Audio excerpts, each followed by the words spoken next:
Doctor Janakraj.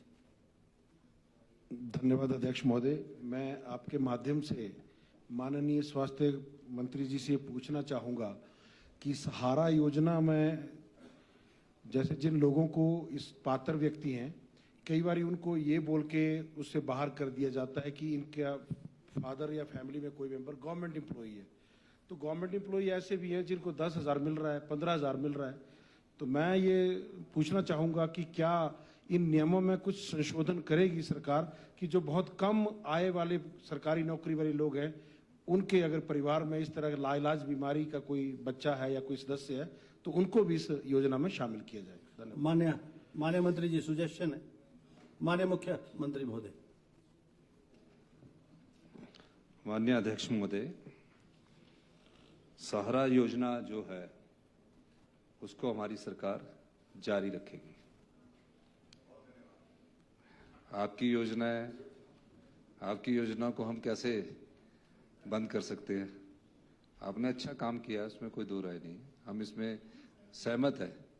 लेकिन मैं कई बार अपना बयान आप ऐसे देते हैं कि सहारा को बंद कर रहे हैं। सहारा को कोई बंद नहीं किया जा रहा। लेकिन कुछ जनकराज जी ने बहुत अच्छी बात कही कि नियमों में संशोधन की इसमें जरूरत है, और हम चाहेंगे कि जो नियम संशोधित होकर हम करें, क्योंकि कई डिस्ट्रिक्ट बहुत ज़्यादा सहारा योजना के अंतर्गत, जब मैंने पिछले मीटिंग में ली थी, डैशबोर्ड में देखा, और कई डिस्ट्रिक्ट में बहुत ही कम सहारा योजना के केसेस हैं।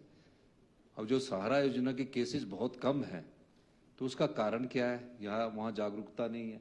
और कुछ डिस्ट्रिक्टों में जब हमने डाटा मिलाया हैंडीकैप्स का, क्योंकि हैंडीकैप्स का डाटा WCD के पास भी होता है हमारे जो उसके, तो उसमें कुछ ऐसे पात्र भी व्यक्ति हैं जिनके साथ मैं चाहूँगा कि उनकी वेरिफिकेशन की जाए, और SDM के लेवल पर CMOs का सर्टिफिकेट बनाए, एक वेरिफिकेशन लगा दी जाए।